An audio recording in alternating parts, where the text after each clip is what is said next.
Class শুরু করে দিই। আমাদের ক্লাস আসলে আরো 4-5 মিনিট আগেই শুরু করছি আমরা। 4-5 মিনিট না, 7 মিনিট। 7-8 হয়ে গেছে। যাই হোক, আমরা যথাসাধ্য ক্লাসে থাকার চেষ্টা করব। কথা বলে কয়েকবার একটু ইস্তেগফার করে নেই, মাইক্রোফোনগুলো অফ রাখি। استغفر الله ربي من كل ذنب وأتوب إليه لا حول ولا قوة إلا بالله العلي العظيم. استغفر الله ربي من كل ذنب وأتوب إليه لا حول ولا قوة إلا بالله العلي العظيم. اللهم صل على محمد وعلى آل محمد كما صليت على إبراهيم وعلى آل إبراهيم إنك حميد مجيد. اللهم بارك على محمد وعلى آل محمد كما باركت على إبراهيم وعلى آل إبراهيم إنك حميد مجيد. أعوذ بالله من الشيطان الرجيم. بسم الله الرحمن الرحيم. بسم الله الرحمن الرحيم. رب زدني علما. رب زدني علما. رب زدني علما. رب يسر ولا تعسر وتمم علينا بالخير. رب اشرح لي صدري ويسر لي أمري واحلل عقدة من لساني يفقه قولي. গত ক্লাসে আমাদের ক্লাসের আলোচনার বিষয় ছিল হচ্ছে অন্যতম একটা বিষয় আমরা পড়াইছিলাম, মনে আছে কিনা?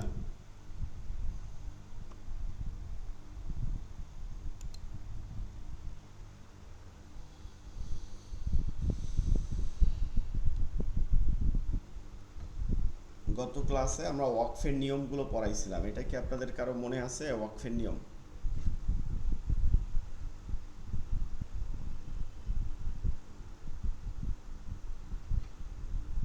ওয়াকফ করার সময় যে নিয়মগুলো, এটা কি আপনাদের কারো মনে আছে যে কি কি নিয়মে আমাদেরকে ওয়াকফ করতে হবে, থামতে হবে?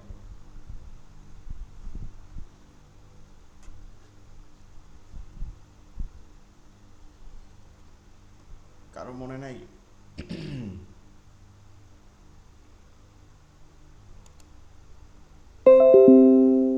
আচ্ছা, ওয়াকফের যে নিয়মগুলো ছিল এর মধ্যে অন্যতম যে আপনার ওয়াকফ করার সময় যখন আমরা ওয়াকফ করব, তখন ওই ওয়াকফ করার সময় আমাদেরকে শেষের হরফটা কি রকম পড়তে হবে এরকম 4টা নিয়ম পড়াইছিলাম। ঠিক আছে, এরকম 4টা নিয়ম পড়াইছিলাম, মনে আসছে কিনা কারো? 4টা নিয়মের মধ্যে একটা ছিল হচ্ছে যে এই হরফগুলো, শেষের হরফটা যদি গোলতা থাকে, শেষের হরফটা যদি গোলতা থাকে, গোলতা, তাহলে গোলহায় যজম দিয়ে পড়তে হয়। শেষের হরফটা গোলতা থাকলে গোলহায় যজম দিয়ে পড়তে হয়। এরপরে শেষের হরফটা যদি যজম থাকে, শেষের হরফটা যদি দুই জবর থাকে, দুই জবর, এবং সেটা গোলতা না হয়, তাহলে এক জবরকে এক আলিফ টেনে পড়তে হয়, আরেক জবরকে বাদ দিয়ে দিতে হবে। এক জবরকে এক আলিফ টেনে পড়তে হবে, আরেক জবরকে বাদ দিয়ে দিতে হবে। এটা হচ্ছে নিয়ম।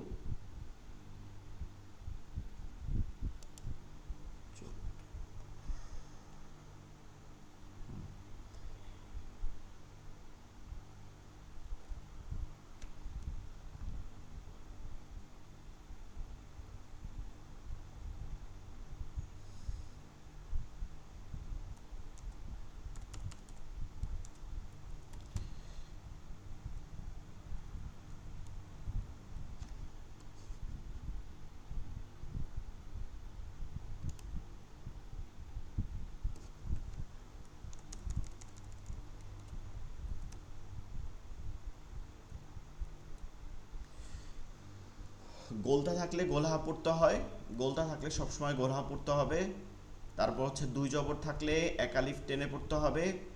তারপরে 3 নম্বরে হচ্ছে আপনাকে শেষের হরফটা গোলতা, এবং শেষের হরফটা গোলতা যদি না হয় এবং দুই জবর না হয়, দুই জবর না হয়ে যদি শুধুমাত্র খালি থাকে তাহলে এক আলিফ টেনে পড়তে হবে। দুই জবর না হয় খালি থাকবে আলিফ আও ইয়া, আলিফ আও ইয়া। এবং চতুর্থ নম্বর হচ্ছে এই প্রথম তিনটা ব্যতীত, প্রথম তিনটা গোলতা থাকলো না, দুই জবর থাকলো না, এবং গোলতা থাকলো না, দুই জবর থাকলো না, এবং 3 নম্বর হচ্ছে খালি হরফ থাকলো না। তিনটা অবস্থান বাদে যে কোনো অবস্থানেই সবসময় জজম দিয়ে পড়তে হবে। এটা হচ্ছে ওয়াকফের অন্যতম একটা নিয়ম। আমরা আজকে আরেকটা নিয়মে যাব, সেটা হচ্ছে যে ওয়াকফ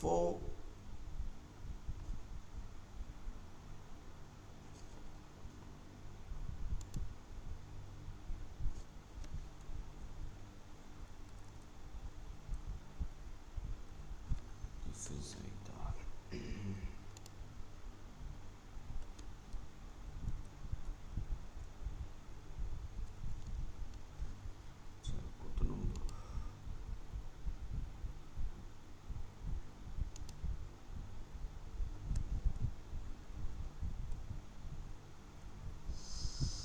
জি, আজকে আরেকটা নিয়মে যাব, সেটা হচ্ছে যে আমরা যে ওয়াকফগুলো করি, আমরা যে ওয়াকফগুলো করব সেটার শেষের যে হরফের অবস্থান আমরা বুঝতে পারলাম যে 4টা অবস্থানে হবে, কিন্তু কোন কোন স্থানে, কোন কোন স্থানে আমাকে ওয়াকফ করতে হবে আর কোন কোন স্থানে আমাকে ওয়াকফ করতে হবে না, সেই জিনিসটা আমাকে জানতে হবে। ঠিক আছে, দুইটা বিষয়। একটা হচ্ছে যে কোরআনের ক্ষেত্রে যে বিষয়গুলো হয়, যেটা আপনার আপনি যদি আরবি সাহিত্য পড়েন তখন এগুলো হবে না, এই নিয়মগুলো হবে না, এটা শুধুমাত্র কোরআনের জন্য বিশেষত্ব। তো তার মধ্যে এইটা হচ্ছে যে ওয়াকফ করার যে চিহ্নগুলো আছে, ওয়াকফ করার মধ্যে যে চিহ্নগুলো আছে, এই চিহ্নগুলোকে আমাদেরকে ভিন্নভাবে পড়তে হয়, এবং এর মধ্যে বেশ কিছু আছে যেগুলো হচ্ছে ওয়াজিব। আর আমরা যদি ওয়াকফকে মনে করি যে ওয়াকফ করাটা কোনো রকম হইলেই হয়েছে, তাহলে এই ওয়াজিবটা আমাদের থেকে ছুটে যাবে। তো তাজবিদের একটা এই মানে মৌলিক একটা বিষয় হচ্ছে ওয়াকফ করব কোথায় আর করব না, এই পদ্ধতিটাও আমাকে জানা, এবং শেষের হরফটাকে আমি কোন অবস্থানে পড়ব, এই দুইটা পদ্ধতিতে সংমিশ্রণ করে আপনাকে আয়াতের শেষগুলোতে পড়তে হবে। তো ওয়াকফ মানে হচ্ছে থামা বা বিরতি, এটার অর্থ, শাব্দিক অর্থ। এটা দ্বারা একটা হচ্ছে যে ওয়াকফ করলাম, সেটার পদ্ধতি 4টা দেখছি। আর কোথায় কোথায় ওয়াকফ করতে পারবো সেই নিয়মটা, আর একটা নিয়ম আছে সাক্তার নিয়ম, মানে ওয়াকফের ন্যায় কিন্তু এটা একটু ভিন্ন।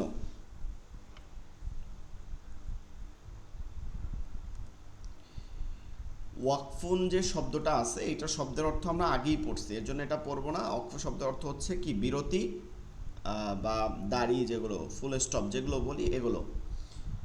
তো তাজভিদের পরিভাষায় ওয়াকফ বলতে যেটা বোঝায়, ওয়াকফ বলতে কোনো শব্দের শেষের অক্ষরে থামার নিয়ম বোঝায়। ঠিক আছে, শেষের অক্ষর থামার নিয়মটা বোঝায়। যেমন আমরা যে কোনো একটা আয়াতই আমরা ধরতে পারি, সুম্মা কাল্লা সায়ালামুন, এই যে সায়ালামুন, এখানে দুইটা কাজ করছি। এক নম্বর হচ্ছে ওই যে আমরা 4 নম্বর নিয়মে পড়ছি যে দুই জবর নাই, গোলতা নাই, এবং শেষের হরফটা আপনাকে জজম দিয়ে পড়তে হবে, শেষের হরফটা জজম দিয়ে পড়তে হবে 4 নম্বর নিয়মে। 2 নম্বর হচ্ছে এখানে একটা গোল আমরা চিহ্ন দেখতে পারতেছি, গোল, এটাকে ওয়াকফে তাম বলে, মানে আমের প্রতিশব্দ। এটা হচ্ছে যে এইটা ওয়াকফ, এই ধরনের গোল চিহ্ন দেখলে আপনি সব জায়গায় ওয়াকফ করতে পারবেন, দ্বিতীয় চিহ্নের আপনার আর কোনো প্রয়োজন নাই, থামতে পারবেন। এই দুইটা সংমিশ্রণে আমাকে এভাবে পড়তে হবে।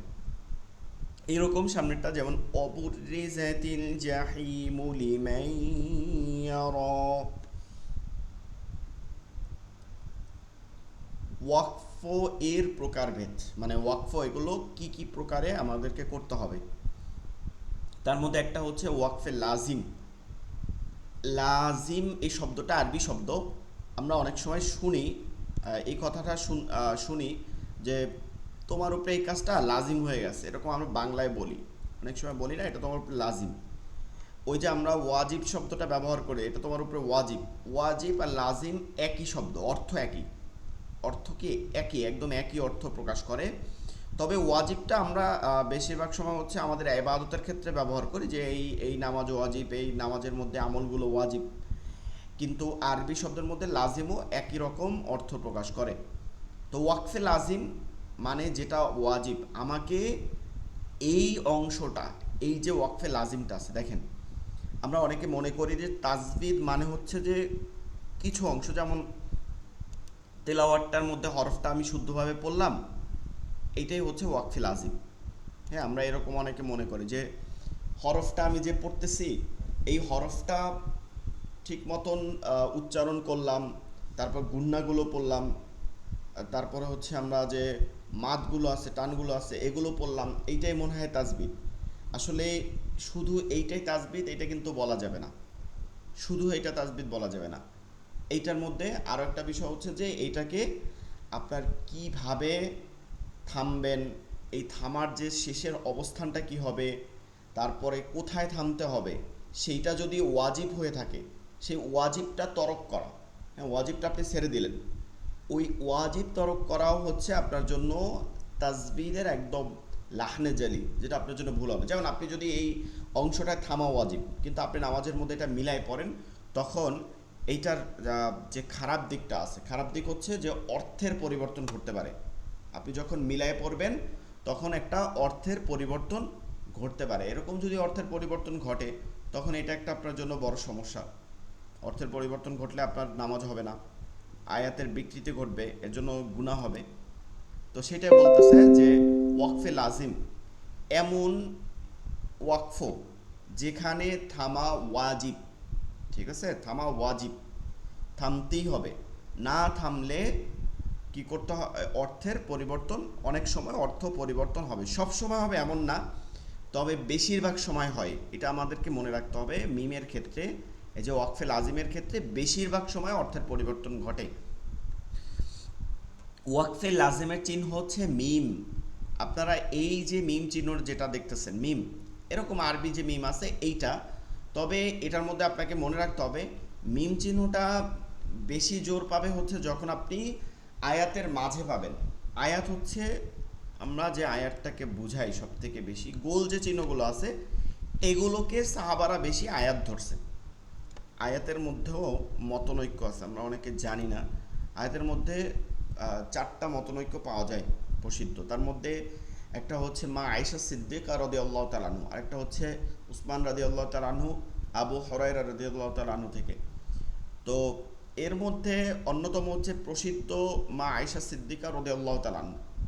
তিনি খুবই জ্ঞানী ছিলেন, আপনারা জানেন যে সব থেকে নারীদের মধ্যে বেশি হাদিস যিনি করছেন তিনি হচ্ছে মা আয়েশা সিদ্দিকা রাদিয়াল্লাহু তাআলা আনহা। আয়েশা সিদ্দিকা রাদিয়াল্লাহু তাআলা আনহা প্রায় 2010টি হাদিস তার নিজের সংকলিত, এবং পুরুষদের মধ্যে হচ্ছে আবু হুরায়রা রাদিয়াল্লাহু তাআলা আনহু। আবু হুরায়রা, রাসূল সাল্লাল্লাহু আলাইহি সাল্লাম যাকে বলছিল যে বিলাল সানার পিতা, এই আবু হুরায়রা রাদিয়াল্লাহু তাআলা আনহু আর মা আয়েশা সিদ্দিকা রাদিয়াল্লাহু তাআলা আনহার মধ্যে তফাৎটা কোথায় জানেন? আমরা যখন হাদিস পড়ছি, মানে আমরা আমাদের পাঠ্য বইতে যখন হাদিসগুলো আমরা পড়ছি, হাদিসের কিতাব দিয়া মিশকাত পড়ছি, তখন দেখা গেছে আপনি আবু হুরায়রা রাদিয়াল্লাহু তাআলা আনহু 5000-এর অধিক হাদিস তিনি সংকলন করছেন, তিনি তার থেকে পাওয়া যায় সনদে।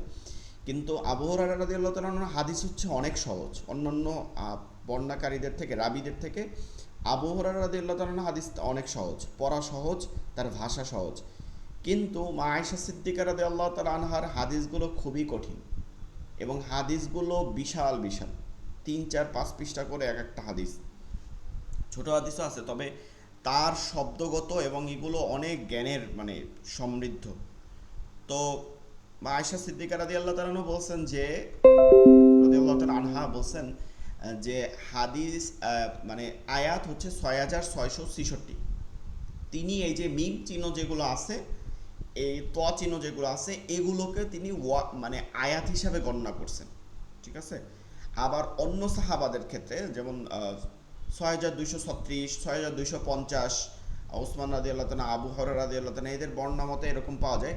সেগুলোতে তারা ওই যে মিম চিহ্ন বা ত চিহ্নকে বাদ দিয়ে গোল গোল যে চিহ্নগুলো আছে, আমরা যেগুলো নাম্বারিং দেখি, এত নাম্বার, এইগুলোকে আমাদেরকে মানে নামকরণ করা হয়েছে। এখন এগুলো আমরা বুঝবো, সূরাতুল ফাতিহা দেখব। সূরাতুল ফাতিহা আমরা যখন পড়াবো একটু পরেই, তারপরে আমরা দেখব তখন।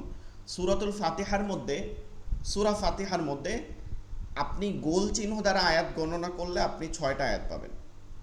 আপনারা 6টা আয়াত পাবেন গোল চিহ্ন দ্বারা গণনা করলে। কিন্তু ওই যে সিরাতাল্লাযীনা আনআমতা আলাইহিম, এইখানে একটা আয়াত গণনা করছে আয়েশা সিদ্দিকা রাদিয়াল্লাহু তাআলা আনহার মতে, তিনি এখানে 6 নম্বর আয়াত ধরছেন। তো এই অংশটা ধরলে এইটা দুটা আয়াত, সিরাতাল্লাযীনা আনআমতা আলাইহিম গায়রিল মাগদুবি আলাইহিম ওয়ালাদ-দালিন, এই দুইটা অংশ মিলায় দুইটা আয়াত। আবার অন্য সাহাবাদের মতে এই দুইটা মিলায় এক আয়াত। তো এইভাবে অনেক আয়াতের, কেউ আয়াতের অংশ বলছে, কেউ পরিপূর্ণ আয়াত বলছে, এর জন্য কমতি বাড়তি হয়েছে কোনো শব্দ। হ্যাঁ, এরকম আমাদেরকে অনেকে ভুল বুঝায়, বা যারা বিশেষ করে ইসলামের শত্রু যারা, তারা আমাদেরকে বুঝায় যে কোরআনের মধ্যে এরকম আয়াতের বাড়তি করা হয়েছে, করা হয়েছে, এরকম কোনো কিছুই আসলে কোনো একটা শব্দ, একটা অক্ষরের কোনো সংমিশ্রণ বা কোনো ঢুকানো হয় নাই, বা কমতেও করা হয় না। যেরকম ছিল রাসূল সাল্লাল্লাহু আলাইহি সাল্লামের সময় এখনও তেমনই আছে, শুধুমাত্র গণনার ক্ষেত্রে, ঠিক আছে, গণনার ক্ষেত্রে এটা কম বেশি আছে, গণনার ক্ষেত্রে, হিসাবের ক্ষেত্রে। যাই হোক, তো মিম চিহ্নটাকে আমরা সবসময় কি করব, ওয়াকফ করব। চোখ বুঝে আমাদেরকে কিন্তু ওয়াকফ করতেই হবে, যেটাকে ওয়াকফে লাজিম বলা হয়েছে। এর উপর থামতে হবে। এরপরে আপনার পুনরাবৃত্তি করা যাবে না। পুনরাবৃত্তি আমরা বড়রা যারা আছে এখানে অবশ্যই আমরা বুঝি, পুনরাবৃত্তি মানে হচ্ছে থাইমা আবার ওইখান থেকে মিলাই পড়তেছি, ঠিক আছে, এরকম কোনো পুনরাবৃত্তি করা যাবে না। চিহ্নটা এরকম মিম দেয়া থাকবে, ঠিক আছে, পুনরাবৃত্তি করা যাবে না। আমরা সামনে আয়াতের মধ্যে ইনশাল্লাহ এটা দেখাবো। তাইলে মিমকে হচ্ছে ওয়াকফে লাজিম বলে। নাম্বার 2, ওয়াকফে মুতলাক। ওয়াকফে মুতলাক, ত থেকে মুতলাক,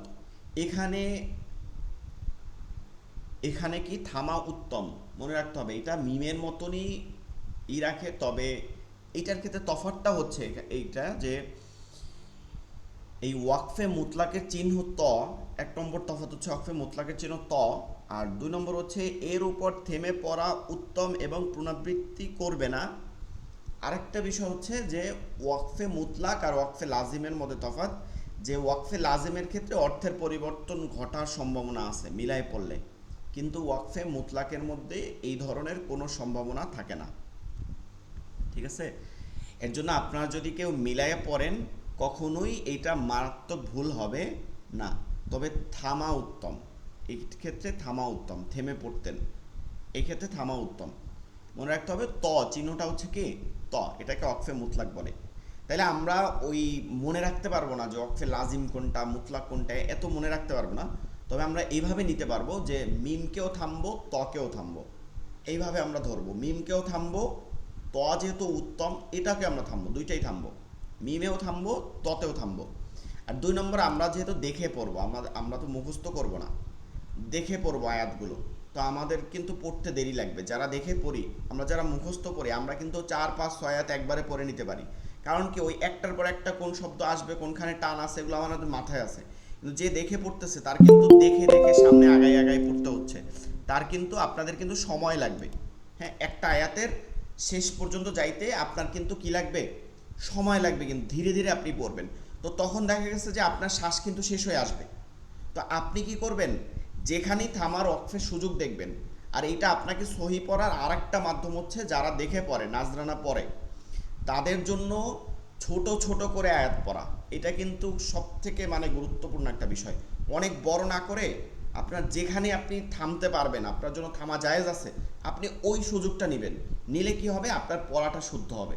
আপনার কিন্তু পড়া শুদ্ধ করাটা আপনার উপরে বেশি গুরুত্ব, সুর দেয়া বা অনেক বেশি পড়া একবারে শ্বাসে, এটা কিন্তু গুরুত্ব রাখে না।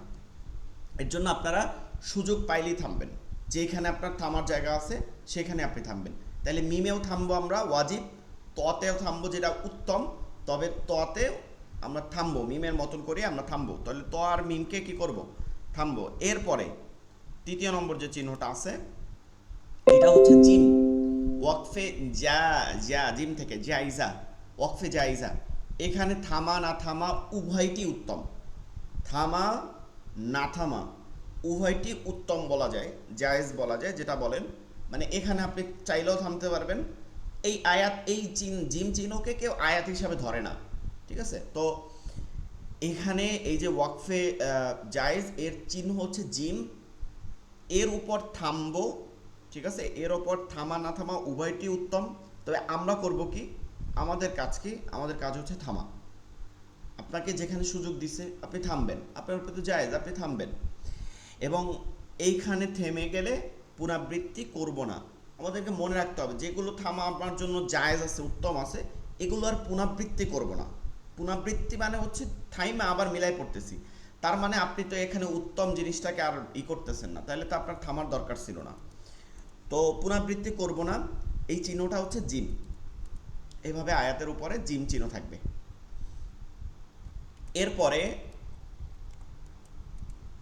ওয়াকফে মুজাওয়াজ, আমাদের প্রথম তিনটা আমরা আবারও মনে রাখি, মিমে থামবো, ততে থামবো, জিমে থামবো, মিমে থামবো, ততে থামবো, জিমে থামবো।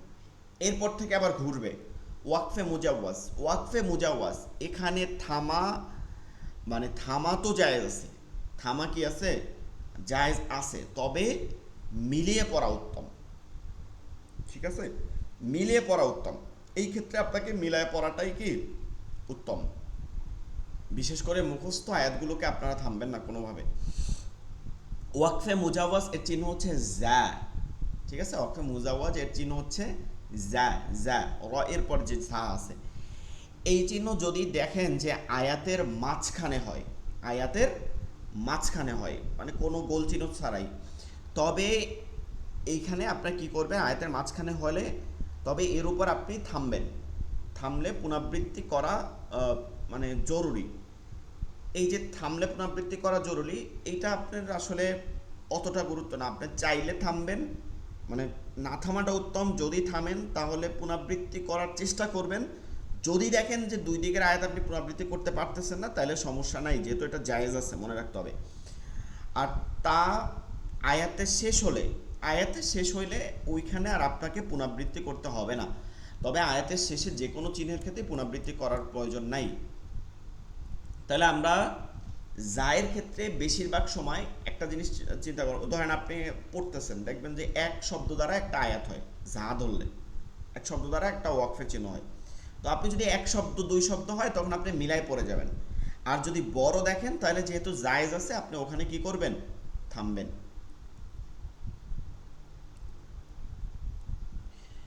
তারপর হচ্ছে এই যে মোরাখস, ওয়াকফে মোরাখস, সৎ মোরাখস, এইটার কাজ আপনাকে আলাদাভাবে ধরা লাগবে না। এই মোরাখাজের কাজ হচ্ছে একদম ঝা, মুজাওয়াজের কাজ, ঠিক আছে? ঝায়ের কাজ সব এক। থামা এবং না থামা দুইটাই জায়েজ, তবে থামাটা না থামাটা হচ্ছে উত্তম। মিলিয়ে পড়া কি জায়েজ আছে, মিলিয়ে পড়া জায়েজ আছে, মানে মিলিয়ে পড়া উত্তম। না থামা থামা জায়েজ আছে। চিহ্ন হচ্ছে সৎ, চিহ্ন হচ্ছে সৎ। তাহলে ঝা আর সৎ কি একই কাজ। না থামার চেষ্টা করব, থামলে আর পুনরাবৃত্তি না করলেও যথেষ্ট, পুনরাবৃত্তি করতেও পারবো। না থামাটাই উত্তম, থামা জায়েজ আছে। এরপর হচ্ছে ওয়াকফে মুআনাকা, এটা একটা গুরুত্বপূর্ণ ওয়াকফ, ঠিক আছে? এটা একটা গুরুত্বপূর্ণ ওয়াকফ। এইটা ওই প্রথম যে তিনটা গেছে, মিম ত জিম, এই তিনটাতে থামা উত্তম, থামবো আমরা। যা সদ, এই এই দুইটাতে মিলাই পড়বো, এই দুইটাতে মিলাই পড়বো, থামা জায়েজ আছে। এইটা ভিন্ন। ওয়াকফে মুআনাকা, এটার চিহ্ন হচ্ছে কোনো হরফ না। এটা হচ্ছে যেমন তিন নুক্তা আছে না, আমরা সিন শিন এর মধ্যে যে তিন নুক্তা দেখি, শিনের উপর তিনটা নুক্তা, অথবা সায়ের উপর তিনটা নুক্তা যেটা বলি, অথবা আমরা বাংলায় বলতে পারি সুতরাং। আমরা দেখি না অঙ্কের সময় আমরা সুতরাং করি, হ্যাঁ, সুতরাং। এই যে তিনটা বিন্দু আছে, এরকম তিনটা বিন্দু দেয়া থাকে যে কোনো একটা চিহ্নের মধ্যে, যেমন গোল একটা চিহ্ন আছে সেইটার উপরে আছে, অথবা একটা ত আছে সেইটার উপরে আছে, যে কোনো জায়গায় এরকম আপনি একটা চিহ্ন দেখবেন। এটাকে ওয়াকফে মুআনাকা বলে, ওয়াকফে মুআনাকা। এটা আগে আপনারা পড়ছেন কিনা, খুব গুরুত্বপূর্ণ, এটা একটা ওয়াজিব কাজ। এক জায়গায় থামলে, এক স্থানে থামলে অন্য জায়গায় আপনাকে মিলিয়ে পড়তে হবে। অর্থাৎ আপনি যদি কোনো আয়াতের, আপনি তো পাবেন অবশ্যই, কিন্তু কোনোটা মিস হয়ে গেলে, আপনি যদি দেখেন যে কোনো একটা আয়াতের কোনো একটা স্থানে আপনি এটা পাইছেন তিনটা অর্থ, তাহলে আপনার মানে হচ্ছে আপনি সামনের এক আয়াত পরিমাণে আপনি গিয়া ওখানে দেখবেন যে এই চিহ্নটা আছে। যদি দেখেন যে এই চিহ্নটা নাই, তাহলে আপনি মিস করে আসছেন, যেটা আপনি পাইছেন প্রথম ওইটা হচ্ছে শেষেরটা, তাহলে আগে আবার আপনি যাবেন, গিয়া ওখান থেকে মিলাই পড়বেন, একটাকে মিলাবেন, একটাকে থামবেন। এখন আপনার কথা হচ্ছে কোনটা মিলাবেন কোনটা থামবেন, এটা আপনার উপরে নির্ভর করে, আপনি যেটা ইচ্ছা সেটা করতে পারেন। তবে আপনাকে যদি সাজেশন দেই যে আপনি কোনটা করবেন, তাহলে হচ্ছে যে আপনার এই যেটা আপনার কাছে শব্দগুলো ছোট, যেই শব্দগুলো ছোট, যেই অংশটার, ওই শব্দটা মিলাই পড়বেন, আর যে অংশটা বড় ওইটা আপনি থামবেন, তাহলে আপনার শ্বাসটা আর করতে হইতেছে না। যেমন সূরাতুল কদরের মধ্যে আছে, সূরাতুল কদর, যে ইন্না আনজালনাহু ফি লাইলাতিল কদর, এখানে এখানে একদম শেষ আয়াতে যাবেন, শেষ আয়াতের 2 আয়াত, যেটা বিসমিল্লাহির রহমানির রহিম তানাজ্জালুল মালাইকাতু ওয়ার রূহু ফিহা বিইذনি রাব্বিহিম মিন কুল্লি আমর। এখানে আমি থামছি। এবার দেখেন এর উপরে, এই গোলচিহ্নের উপরে দেখেন তিনটা, ঠিক আছে, গোলচিহ্নর এই যে উপরে দেখেন, ভালো করে একটু খেয়াল করেন, তিনটা আপনার নুক্তা আছে, দেখছেন তিনটা নুক্তা আছে। এরপরে আবার শুরু হয়েছে সালামুন হিয়া হাত্তা মাতলাইল ফাজর। দেখেন সালামের পরে আবারও তিনটা চিহ্ন আছে।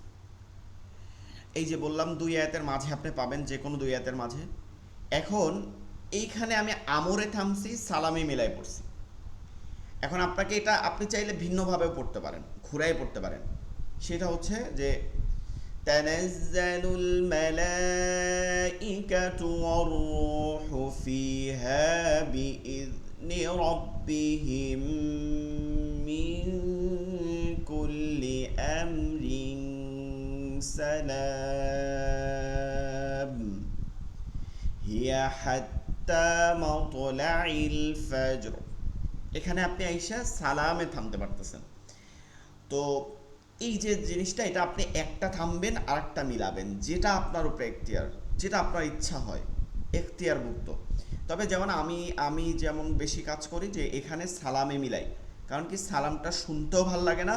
2 নম্বর হচ্ছে এই এত বড় আয়াতে এসে আপনি সালামে কেন থামবেন, আপনি আমরে থামলেন, সালাম শব্দটা যেহেতু এটা একসাথে পড়লেন। এবং সালামটা কিন্তু একই, এই পুরো আয়াতের একই অর্থের প্রকাশ করে, আমরের সাথে কিন্তু অর্থ প্রকাশ করে না, ঠিক আছে। সালাম শান্তি বর্ষিত হয় হিয়া হাত্তা পর্যন্ত, হিয়া তাদের উপর পর্যন্ত, মাতলাইল ফাজর, মাতলাইল ফাজর সুবহে সাদিক পর্যন্ত, সুবহে সাদিক পূর্ব পর্যন্ত এটা কি হয়, তাদের উপরে আপনার শান্তি বর্ষণ হতে থাকে। কদরের রাতের কথা বলতেছে, কদরের রাত, লাইলাতুল কদর যেটাকে আমরা বলি, 27শে রমাদান না, এই কথাটা ভুল, আপনার হচ্ছে বিজোড় রাত্রগুলো, 21 থেকে 30 রাত্রের বিজোড় রাত্রগুলোতে। তো এইটা হচ্ছে আপনার ওয়াকফের যত নিয়ম আছে, আমাদের এই হইলে ওয়াকফের নিয়ম। এরপরে আমরা যাব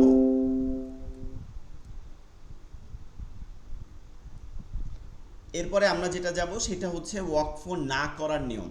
একটা চিহ্ন আছে যেটাকে ওয়াকফ না করতে হয়, কিন্তু আপনারা এই চিহ্নটা বলার পরে আপনারা দেখবেন যে আপনারা অনেক ভুল করছেন। শুধু আপনারা না, অনেক মানে আলেমদের ক্ষেত্রে এই ভুলটা হয়। ওয়াকফে লা তাকফ, ওয়াকফুন লা তাকফ, যেই ওয়াকফ না করা, না করা, লা তাকফ, যেটা না করতে হবে, করতে হবে না, করা যাবে না, কোনোভাবে করা যাবে না, কোনোভাবে করা যাবে না, থামা যাবে না, থাইমা মিলাই যাবে না, শ্বাস ছাড়া যাবে না, কোনো প্রকারে আপনি ওখানে থামতে পারবেন না।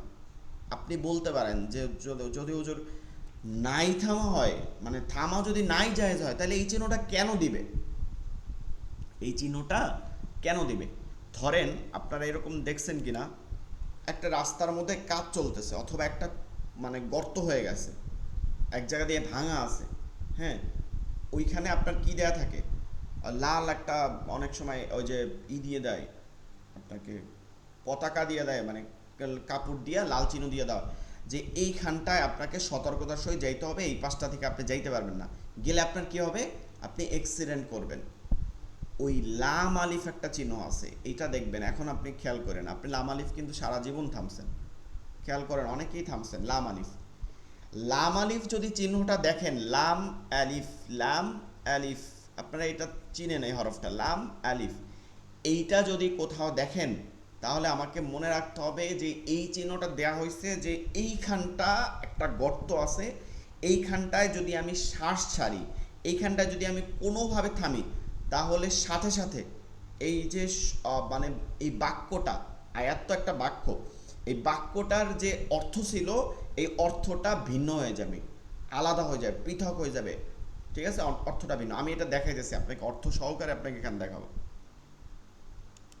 তো এইটা যেন আমি মানে আপনি তো যে কোনো আয়াতের মাঝে এটা আপনাকে মনে রাখতে হবে, একটা বড় আয়াত, এক লাইন দুই লাইন, আপনি চাইলে যে কোনো জায়গায় থাইমা আবার মিলাই পড়তে পারবেন। আপনার দেখা গেছে শ্বাসটা ছোট, আপনি থাইমা মিলাইতে পারবেন। কিন্তু এই লামালিফ দেওয়া হয় ওই কারণে যে আপনি যে ওই এখতিয়ারটা পাচ্ছেন, এটা লামালিফের ক্ষেত্রে পাবেন না, এই জায়গাটায় পাবেন না। এইটা আমরা অনেকেই জানি না, এর জন্য ওয়াকফ করছি। আজকে থেকে আমরা এগুলো থেকে সরে আসবো অবশ্যই। ওয়াকফে লা তাকফ, আয়াতের মধ্যে মনে রাখতে হবে কি, আয়াতের মধ্যে, শেষের কথা বলতেছি না, শেষে তো আপনি অলরেডি থামার স্থান পাইয়া গেছেন। আয়াতের মধ্যে এই চিহ্ন যদি থাকে, লাম আলিফ যদি চিহ্ন থাকে, তবে থামা, না থামা, ঠিক আছে, তবে অবশ্যই কী করতে হবে, থামা যাবে না, থামা জায়েজ নাই, কোনোভাবে জায়েজ নাই, একদম মিম ওয়াকফে লাজেমের বিপরীত। থামলে অর্থের পরিবর্তন ঘটবে, অর্থের পরিবর্তন ঘটবে, আশঙ্কা থাকবে, তবে আশঙ্কা বলার থেকেও অর্থের পরিবর্তন ঘটবে, একদম নিশ্চয়তা থাকে বেশি। ওয়াকফে লা তাকফ এর চিহ্ন হচ্ছে লাম আলিফ, ওয়াকফে লা তাকফ এর চিহ্ন হচ্ছে লাম আলিফ। এই চিহ্ন যদি আয়াতের মধ্যে থাকে তাহলে আপনার কি করতে হবে, এই স্থানে আপনাকে থামতে হবে, মানে থামা যাবে না, এবং পুনরাবৃত্তিও করা যাবে না, তারপরে এখানে আপনার শ্বাসও ছাড়া যাবে না, কোনো প্রকার কোনো কিছু হচ্ছে জায়েজ নাই। তবে আয়াতের শেষের ক্ষেত্রে আপনি এটা থামতে পারবেন, কারণ হচ্ছে আয়াতের শেষে অলরেডি আপনি গোল চিহ্ন দ্বারা আয়াত শেষ করা পাইছেন, অক্ষে তাম পাইছেন। যেমন আমরা একটু এই আয়াতটা দেখি, এখানে একটু দেখেন লাম আলিফটা এখানে আছে। ইন্না শব্দের অর্থ হচ্ছে নিশ্চয়ই, আল্লাযিনা যারা, আমানু ইমান এনেছে, ওয়া আমি ইমান হচ্ছে বিশ্বাস, ও আমিলু সলিহাত, ওয়াও এবং আমিলু কর্ম করছেন, মানে কর্ম করেন যারা, সলিহাত ভালো কাজ করেন। সলিহাত মানে হচ্ছে নামাজ, রোজা, হজ, যাকাত, আল্লাহর যে হকগুলো আছে, বান্দার যে হকগুলো আছে, হ্যাঁ, বান্দার হক, পিতা মাতার প্রতি যে দায়িত্ব কর্তব্য, এটা বান্দার হক। স্ত্রীর প্রতি যে দায়িত্ব কর্তব্য, আমি অনেক বড় আলেম, হ্যাঁ, আমাকে সারা মানে ওয়ার্ল্ডে চিনে, আমি খুব বড় আল্লাহওয়ালা, কিন্তু আমার ঘরের মধ্যে আমার স্ত্রী আমার দ্বারা মানে নির্যাতিত, অথবা আমার তার হককে আমি নষ্ট করতেছি, আমার বোনের হক আমি দিতে চাইতেছি না। হ্যাঁ, আল্লাহ তাআলা যেটা নির্ধারিত করে দিচ্ছে, যে মিরাজটা 3 ভাগের 2 ভাগ আমার, আর 1 ভাগ বোনের সম্পদ, এখন বোন যখন সম্পদ চায় তখন তার সাথে আর কোনো সম্পর্ক নাই, কিন্তু এটা তো তাকে দিয়ে দেওয়াটাই হচ্ছে, আমাকে বলে দেওয়া হয়েছে তুমি দিয়ে দাও এই অংশটা। কিন্তু এইভাবে আমার ভাই আমার প্রতি অত্যাচারিত হয়, মানে সব কিছুতে আমার স্ত্রী আমার জন্য, আমার যে তার যে হকগুলো আছে আমি সেটা আদায় করতেছি না। হ্যাঁ, বিশেষ করে দেখা যায় যে আপনি সারা বাহিরে আপনি বিড়ালের মতন ব্যবহার করে আসেন, সুন্দর করে, এই কথাটা কেউ কিছু মনে করেন না, ধরেন ঠান্ডা আওয়াজে আপনি আপনার বসের সাথে ভালো আচরণ করে আসেন, আপনার যে যারা আপনার উপরে আছে সবার সাথে ভালো আচরণ করে আসেন, কিন্তু ঘরে আসলে স্ত্রীর সাথে উচ্চ কণ্ঠে তারপরে হচ্ছে তাকে যা তা আপনি বলতেছেন। আসলে এখানে বিচার করার কেউ নাই, এইটা মনে করার কিছু নাই, সব তো আল্লাহ তাআলা দেখতেছেন। মনে রাখবেন, এই একটা হক দ্বারাও আপনি কিয়ামতের দিন আটকে যাবেন, আপনি যত বড় আল্লাহওয়ালা হন না কেন। তো এরকম প্রতিটা কাজে প্রতিটা কাজ আল্লাহর হক, বান্দার হক, সব কাজগুলো যার মধ্যে ভালো পাওয়া যায় সব কাজগুলো তাকে সলিহাত বলে। আর আল্লাহ তাআলা যে বান্দাদেরকে মুক্তি দেওয়ার ক্ষেত্রে সব জায়গায় এই শব্দটা বেশি ব্যবহার করছেন। আল্লাহ তাআলা শুধু বলেন না যে নামাজ পড়লেই জান্নাতে যাবে, জাকাত দিলেই জান্নাতে যাবে, হজ করলেই জান্নাতে যাবে। হ্যাঁ, হজ করেও তো হজ হয় না। ঠিক আছে, একটা গল্প শুনতেছিলাম যে এটা একটা সত্য কাহিনী শুনছি যে এভাবে তিনি ট্রেনে, ইন্ডিয়ান একজনই শুনছি যে ট্রেনে যাচ্ছে, এখন এক আলেম উঠছে, তো এখন আলেমের সামনে তার তো এটা প্রসিদ্ধ হইতে হবে, আমরা হজ করার পরে যে কাজটা করি। এখন সে কিভাবে বুঝাবে যে সে এত বড় হাজি সাহেব? এখন সে বলতেছে যে তার ছেলেকে নামাজের টাইম হয়েছে, এখন শুনাইয়া বলতেছে হুজুর সাহেবকে যে এই আমার যে তিন নাম্বার যে হজের গেলাম যে জায়নামাজটা, সেই জায়নামাজটা বের করো, নামাজ পড়বো। তার মানে উনি 3বার হজ করছে, এইটা উনি প্রকাশ করতেছে। তো আমাদের মধ্যে দেখা যায় যে এরকম আসে না, হজ করলে আমাদের নামের শেষে হাজে অবশ্যই বসাইতে হবে, এইটা থাকে। তো যাই হোক, ওটা বলতেছি না, আপনার সব কিছুতে আপনাকে ভালো কাজ করতে হবে। আল্লাহ তাআলা সূরাতুল আসরের মধ্যে বলছে ওয়াল আস, সময়ের কসম করে বলতেছে, যুগের কসম। ওয়াল আস ইন্নাল ইনসানা লাফি খুসর, ইন্না নিশ্চয়ই, আল ইনসান মানুষ, লাফি খুসর ক্ষতিগ্রস্ত হয়ে যাবে, ইল্লা ইল্লাল্লাযিনা, ইল্লা ব্যতীত আল্লাযিনা আমানু, যারা ঈমান এনেছে, ওয়া আমিলুস সলিহাত এবং ভালো কাজ করেছে, ওয়া তাওয়াসাউ বিল হক এবং হকের পথে চলে, ওয়া তাওয়াসাউ বিস সবর এবং যিনি সবর করে, ধৈর্য ধারণ করে, এই ব্যক্তিরা সারা সবাই ক্ষতিগ্রস্ত হয়ে যাবে। এখানে সলিহাতের কথা বলা হইতেছে, দেখছেন, সলিহাতের কথা বলা হইতেছে। ঠিক এখানেও ইন্নাল্লাযিনা আমানু ওয়া আমিলুস সলিহাত, নিশ্চয়ই আল্লাযিনা যারা আমানু ঈমান এনেছে, ওয়াও এবং আমিলুস সলিহাত ভালো কাজ করেছে, উলাইকা তারাই, ওই সকল, কাফ তারাই ওই সকল, হুম উলাইকা হুম তারাই কি হবে, খয়রুল বারিয়া পুরো সৃষ্টির মধ্যে সেরা, খয়র উত্তম, বারিয়া পুরো সৃষ্টির মধ্যে, পুরো সৃষ্টি দুনিয়ার মধ্যে যত মানুষ আছে তাদের মধ্যে ওই লোকগুলো সেরা। এখন ওই লোকগুলো কি হবে, বান্দা এবং আল্লাহর হক সব কিছু তারা আদায় করে যথাযথভাবে। এখন আপনি খেয়াল করে দেখেন, তারা তো এমনিই সেরা, তাদেরকে সবাই ভালো বলবে, ঘরেও তারা ভালো, বাহিরেও তারা ভালো, তার স্ত্রীও তাকে ভালো বলে, তার মাও তাকে ভালো বলে, তার সন্তানও তার ভালো বলে, আবার বাহিরের মানুষ তাকে ভালো বলে, তো সে তো অমনি শ্রেষ্ঠ হবে। এখন আপনি যখন এটাকে এইখানটা মিলাই পড়তে হবে, পুরো আয়াতটা একসাথে পড়তে হবে। হ্যাঁ, আপনি চাইলে আগে পরে থামলেন, যেমন ইন্নাল্লাযীনা আমানু ওয়া আমিলুস সলিহাতি উলাইকা হুম খায়রুল বারিয়া, কিন্তু আপনি সলিহাতে থামবেন না। সলিহাতে যদি আপনি থামেন কি হয় দেখেন, ইন্নাল্লাযীনা আমানু ওয়া আমিলুস সলিহাত, নিশ্চয়ই মুমিনগণ এবং যারা ভালো কাজ করে, থামছেন। এখন আপনি বলেন, আপনি একটা বাক্য লিখবেন, আপনি একটা এরকম যদি বাক্য লেখেন, এটা কি স্বয়ংসম্পূর্ণ হয়েছে? বাক্য হয়েছে ঠিকই, কিন্তু আপনার স্বয়ংসম্পূর্ণ বাক্য হয় নাই। যারা ঈমান আনলো, ভালো কাজ করলো, তারা কি খারাপ? তারা কি মানে জান্নাতে যাবে না জাহান্নামে যাবে, না তাদের পরিচয় কি? এরপরে আপনি বলতেছেন উলাইকা হুম খয়রুল বারিয়া, ওই তারাই উত্তম, তারাই শ্রেষ্ঠ সৃষ্টির মধ্যে। তারা কারা? তারা কি কাফেররা? তারা কি ইমানদাররা? তারা কারা? আপনি বলবেন যে আমি তো জানি ইমানদাররা। আপনি জানেন, কিন্তু আপনি যখন চিঠি লিখলেন বা আপনি যখন একটা করলেন, একটা কবিতা বা একটা প্রকাশ করলেন, একজনের বক্তব্য দিতেছেন, এখন আপনি যদি বলেন যে আমি জানি, এটা আমি গোপন রেখে তারপর আলোচনা করব, তাইলে তো সেইটা আপনি দেখবেন যে এটা গ্রহণযোগ্য না। এর জন্য এই আয়াতের মাঝে এভাবে অর্থটা তফাৎ হয়ে যায়। তো বুঝতে পারছেন, লাম আলিফ যেখানে যেখানে আছে এইভাবে পৃথক হয়ে যায়। তো এর জন্য এটাকে পরিপূর্ণভাবে শুরু থেকে শেষ পর্যন্ত, বিশেষ করে ওই জায়গাটাতে কোনোভাবেই থামবো না। ইন্নাল্লাযীনা আমানু ওয়া আমিলুস সলিহাতি উলাইকা হুম খায়রুল বারিয়াহ।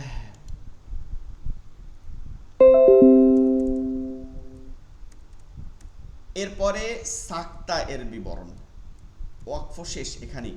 সাক্তা এর বিবরণ, সাক্তা যে জিনিসটা আছে এটা সম্পর্কে কুরআনুল কারীমের তেলাওয়াত করার সময় শ্বাস বাকি রেখে, মানে ওয়াকফর মতনই হবে, তবে শ্বাসটা ধরে রাখতে হবে। ওয়াকফে শ্বাস ছেড়ে দিতে হয়, এখানে শ্বাসটা ধরে রাখতে হবে। শ্বাস বাকি রেখে উচ্চারিত যে স্বরটা আছে কিছুক্ষণের জন্য থেমে যাব, বন্ধ করে দিব, এরপর পুনরায় আবার ওইখান থেকে শুরু করে দেব, পরের শব্দ থেকে আবার শ্বাসটা শুরু করে দেব, আওয়াজটা শুরু করে দেব, শ্বাসটা ধরে রাখবো, মাধ্যমে পরবর্তী শব্দ বা পরবর্তী আয়াত শেষ করব। এইটাকে সাক্তা বলে। সাক্তা সম্পর্কে আমাদেরকে জানতে হবে। সাক্তা মাসআলা, এটা একটা মাসালা বিষয়। এইটা হচ্ছে হযরত ইমাম আসেম কুফি রহিমাহুল্লাহ আলাইহি, আমরা যে তেলাওয়াত করি এর জন্য 7জন মেইন মানে ইমাম আছে যাদের বর্ণনা থেকে আমরা পাই। এর মধ্যে একজন হচ্ছে ইমাম আসেম কুফি রহিমাহুল্লাহ। তার হচ্ছে বিখ্যাত, মানে 7 কেরাত দ্বারা আবার 10 কেরাতে পরিণত হয়েছে। তার বিখ্যাত হচ্ছে যে ছাত্র ছিল তার হচ্ছে এই আমরা যে সব থেকে বলি হাফসের রেওয়াত, মানে আমরা যে তেলাওয়াতটা করি বা বিশ্বের সব থেকে বেশি তেলাওয়াত করা হয় এই ইমাম হাফস, তার ছাত্র হচ্ছে হযরত ইমাম হাফস রহিমাউল্লাহ আলাই। এর রেওয়াত অনুযায়ী, ঠিক আছে, এর রেওয়াত, এর বর্ণনা অনুযায়ী আমরা সাক্তার একটা সংখ্যা পাই। এরকম সাক্তা হচ্ছে 4 জায়গায়, তবে পুরো কোরআন মাজিদে অন্যান্য ইমামের মধ্যে দেখা যায় যে সাক্তা হচ্ছে 8 স্থানে। তবে আমরা যার তেলাওয়াত করি সেই অনুযায়ী 4 স্থানে, রিওয়াত অনুযায়ী তিনি বলছেন যে 4 স্থানে এই ধরনের সাক্তা আছে।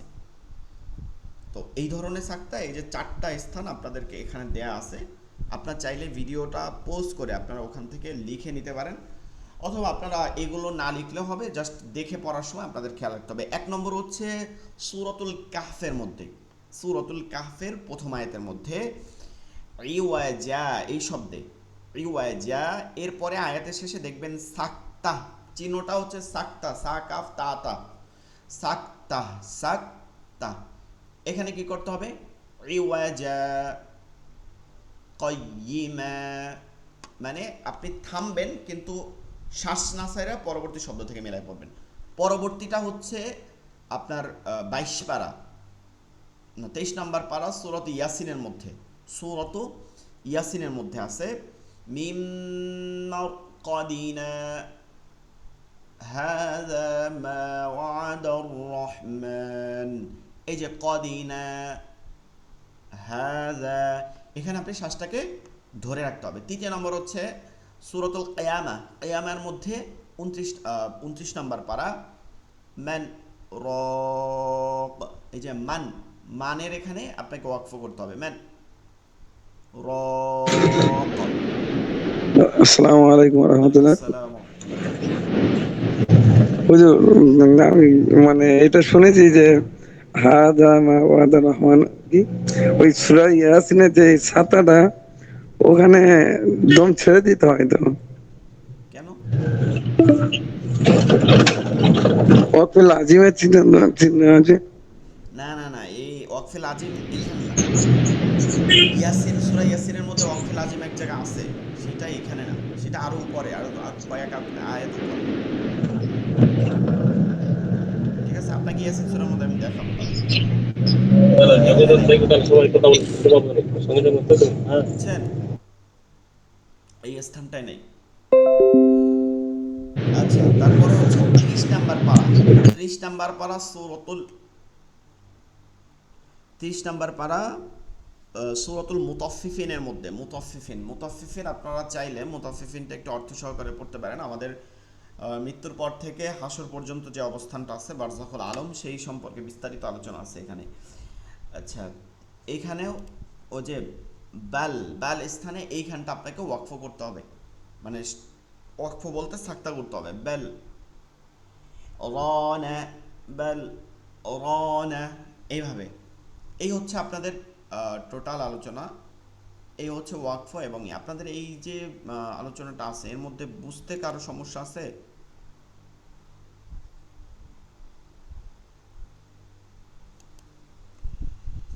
এই স্থান যে আমরা আলোচনা করছি এখানে কি আপনাদের বুঝতে কারো সমস্যা আছে? বলেন, তাইলে কোনো একটা সমস্যা থাকলে আপনারা বলেন যে এখানে ওয়াকফের এই চিহ্নটা নিয়ে আপনাদের কোনো ই আছে।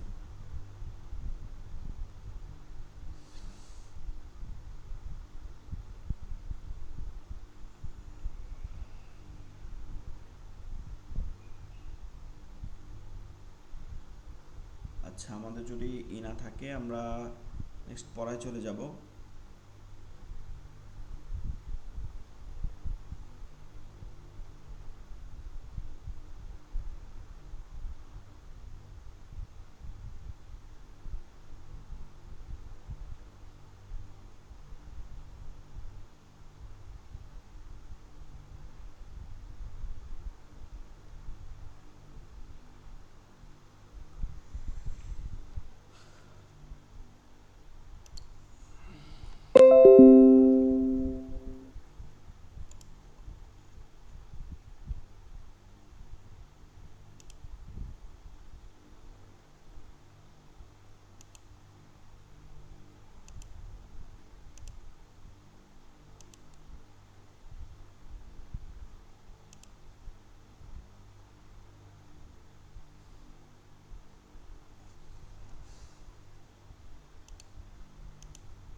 আচ্ছা, আমরা একটা অ্যাড দিয়ে নিই।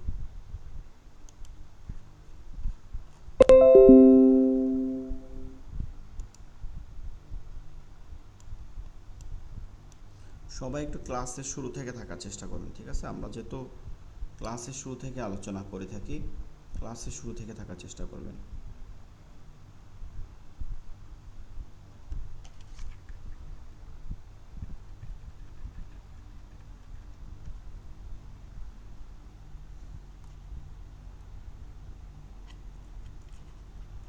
আচ্ছা, জি হুজুর, আসসালামু আলাইকুম রহমতুল্লাহ। আসসালামু রহমতুল্লাহ। জি, বলবেন কিছু? না হুজুর, একটু দেরিতে মানে আসলে একটু কাজে গেছিলাম তো হুজুর। আচ্ছা, ঠিক আসলে আছে। আস্তে আস্তে দেরি হয়ে গেছে হুজুর। আচ্ছা, এইখানে যে মিম আর কদিনা, এখানে মিম চিহ্ন আছে, এখানে লাম চিহ্ন আছে, ঠিক আছে? ওয়াকফ, এই যে সাক্তা যেটা আছে, এখানে আরও চিহ্ন আছে, ফাও চিহ্ন আছে। এইখানে আপনাকে সাক্তাটা আপনার উপরে বেশি, এখানে মিমটা না। ওয়াকফে লাজিমের এই আমলটা এখানে করা যাবে না। ওয়াকফে লাজিমের ক্ষেত্রে এই এই এই যে এখানের মধ্যে আপনাকে ওয়াকফে লাজিম একটা স্থান আছে,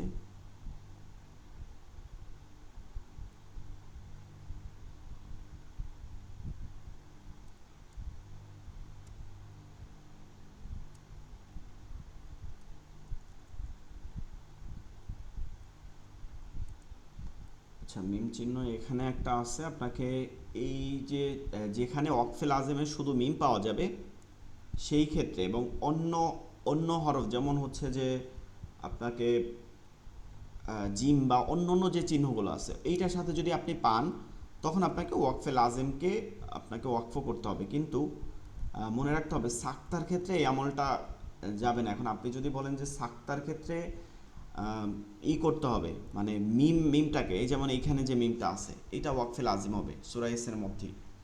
এখানে দেখেন শুধু মিম দেয়া আছে। ওয়াকফে লাজিমের ক্ষেত্রে বেশিরভাগ প্রাধান্য হচ্ছে শুধু মিম থাকতে হবে, ঠিক আছে? অন্য চিহ্ন থাকলে আপনাকে তো এখতিয়ারভুক্ত করে দেওয়া হয়। আর সাক্তার ক্ষেত্রে আমল হচ্ছে, সাক্তার ক্ষেত্রে অন্য কোনো মানে যুক্তিযুক্ত হবে না, ঠিক আছে? যুক্তিযুক্ত হবে না। এখন আমরা করি কি, ও যে কালকে এক ভাই বলছে যে সে তিনটা আয়াত, তিনটা শব্দ যদি ওয়াকফ করা হয় একসাথে, তিনটা অক্ষর, তাহলে শেষের হরফের উচ্চারণ না করলেও হবে। এইটা একজনের মানে একজন সে বলছে, মানে এখন কেন বলছে সে, কারণ সে নিজে উচ্চারণ করে না, কারণ তার নিজের উচ্চারণ আসে না, সেইটা নিয়ে প্র্যাকটিস করে না। আমাদের সমস্যা যেখানটায় সেটা হচ্ছে যে আমরা যেই স্থানটা নিজেরা একটু চেষ্টা করি না, সেইটাকে আমরা ধরে দেই যে এইটা এরকম, ওই ভাই আমাদের কাছে এখানে পরে দেখে সে বলছে যে হুজুর এখানে এভাবে কেন পড়ছেন, এখানে তো এভাবে উচ্চারণ হবে।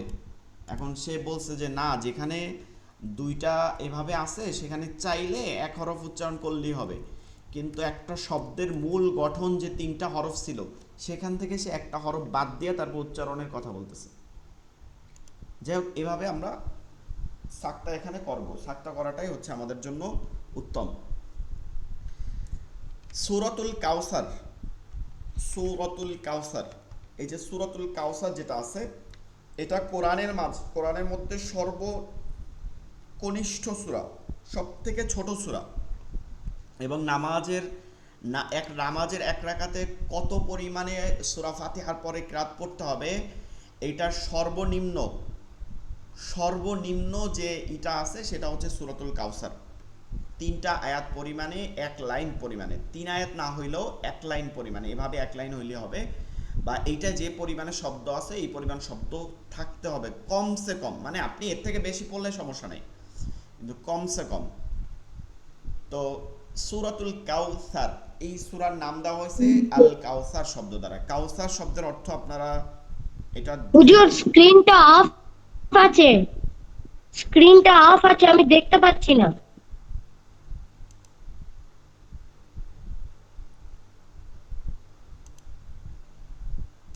তুমি একটু টান দাও উপরে। আপনারা কেউ একজন বলেন তো, গাউসুল আলম ভাই, দেখতে পারতেছেন? আমরা দেখতে পাচ্ছি। জি জি, তুমি একটু এটা করো, আবার দাও। এটা নেটের জন্য হয়, অনেকের নিজেদের নেটের জন্য এই সমস্যাটা হয়। আচ্ছা, সূরাতুল কাউসার, কাউসার দ্বারা দুইটা অর্থ প্রকাশ করে। একটা হচ্ছে মুফাসসিরগণ বলতেছেন যে এইটা দ্বারা দুনিয়া এবং আখেরাতে আল্লাহ তাআলা যে কল্যাণ দিয়েছেন রাসূল সাল্লাল্লাহু আলাইহি সাল্লামকে, এইটাকে প্রকাশ করতেছেন আল কাউসার শব্দ দ্বারা। আর একটা হচ্ছে আমরা সরাসরিই জানি, সেটা হচ্ছে হাউজে কাউসার। হাউজে কাউসারের মালিক হচ্ছে কে? আল্লাহ রাসূল সাল্লাল্লাহু আলাইহি সাল্লামকে, মানে আল্লাহ তাআলাই কিন্তু তাকে মালিক হিসাবে দিয়ে দেওয়া হয়েছে। ওই দিন উম্মতরা যে পিপাসার্ত হব আমরা, হ্যাঁ পিপাসার্ত হব, ওই দিন ওই হাসরের ময়দানে যে আমরা দাঁড়াইতে দাঁড়াইতে পিপাসার্ত হব, ওই দিন মুমিনদেরকে আল্লাহ রাসূল সাল্লাল্লাহু আলাইহি সাল্লাম নিজে মুমিনদেরকে এই শরবত পান করাবেন। একবার পান করালে এমনভাবে শীতল হয়ে যাবে, মানে পরিপূর্ণভাবে, এমনকি জাহান্নাম থেকেও যারা কত বছর, মানে কয়েকশো বছর বা কয়েক হাজার বছর যখন তারা এই জ্বলে আসবে, পুরো শেষ হয়ে যাবে, কয়েক হাজার বলতে কয়েক লক্ষ হাজার বছর, তখন তারা আসার পরে তাদেরকে এই হাউজে কাউসার দ্বারা তারা পুনরায় আবার সেরকম হয়ে যাবে। তো এই হাউজে কাউসারের মালিক বানানো হয়েছে আল্লাহ রাসূল সাল্লাল্লাহু আলাইহি সাল্লামকে। এবং এই শব্দ দ্বারা আরও একটা প্রকাশ করে যে আল্লাহ রাসূল সাল্লাল্লাহু আলাইহি সাল্লামকে প্রথম শাফাআত করবেন তিনি, তাকে শাফাআতের অধিকারী করা হয়েছে, তিনি শাফাআত করবেন কিয়ামতের দিন। তো এই সূরার এই অর্থ, তো এইটার যে অর্থ আছে ইন্না, ইন্না শব্দটা অর্থ হচ্ছে নিশ্চয়ই, আতাইনা কাল কাউসার, আপনাকে অধিকারী করা হয়েছে, আপনাকে মালিক করে দেওয়া হয়েছে আল কাউসারের। ফাসল্লি, ফা সুতরাং সল্লি, নামাজ আদায় করুন, লি রব্বিকা, আপনার রবের, ওয়ানহার, এবং কুরবানি করুন। নাহর, নহর হচ্ছে কুরবানি প্রকাশ করতেছে। এই নহর দ্বারা আপনার ওই যে যারা আরব দেশে থাকছেন, কোনো সময় গেলে দেখবেন যে আমরা তো সাধারণত আমাদের দেশে উট দেয় না, কারণ উটের দামও বেশি, জন্য দেওয়া হয় না। উটের ক্ষেত্রে গলার এখানে একটা ছিদ্র করে দেয়, এটা আপনি দেখলে দেখবেন, এখানে একটা রগ আছে, রক্তের যে এটা আছে এটা ছিদ্র করে দেয়, মানে গলার নিচে এখান থেকে একটা ছিদ্র করে দেয়, তখন রক্তটা পড়ে ও বসে যায়। ঠিক আছে, এইটাকে বলে নহর, বলে নহর, বহমান করে দেওয়া। এই নহর মানে কুরবানি বোঝাচ্ছে, মানে আপনি কুরবানি করুন আল্লাহ তাআলার জন্য, নামাজ এবং কুরবানি করুন। এই কুরবানি দ্বারা ওই কুরবানিও বোঝায়, আবার জীবনকে, জীবনের যে আমলগুলো আছে এগুলোকেও কুরবানির কথা বোঝাচ্ছে। ইন্না, নিশ্চয়, শানি আকা, আপনার শত্রুরা, মানে আল্লাহ রাসূল সাল্লাল্লাহু আলাইহি সাল্লাম যখন খুবই কষ্টের মধ্যে ছিল, তার সন্তানরা, তার ছেলে যারা ছিল তারা ইন্তেকাল করছেন, তারপর তার 3জন ছেলে সন্তান ছিল, তারা ইন্তেকাল করছেন। তারপরে এই যে কষ্টগুলো ছিল, ওই সময় তার বেশি ইমানদার ছিল না, তো কাফেররা তাকে মানে পড়তো, কি বলে, মানে খারাপ করে এভাবে বলতো যে তুমি নির্বংশ, তোমার কোনো বংশ থাকবে না, হ্যাঁ তোমার কোনো থাকবে না, তোমার এইভাবে করে বলতো ওই সময়। যাদের ছেলে সন্তান নাই তাদেরকে নির্বংশ এভাবে বলতো, তোমার কেউ নাম থাকবে না। তখন আল্লাহ তাআলা বলছেন যে নিশ্চয়ই ইন্না শানিয়াকা, আপনার শত্রুতা, আপনার শত্রু যারা আছে, আপনার শত্রুতা যারা করে, ইন্না শানিয়াকা হুয়া, তারা আবতার, তাদের শিকড় থাকবে না, তারা নির্মূল হয়ে যাবে, শিকড় কাটা হয়ে যাবে। আবতার শব্দের অর্থ শিকড় কাটা। এখন দেখা যায় যে রাসূল সাল্লাল্লাহু আলাইহি সাল্লামকে এই আয়াত দ্বারা বুঝাইছে যে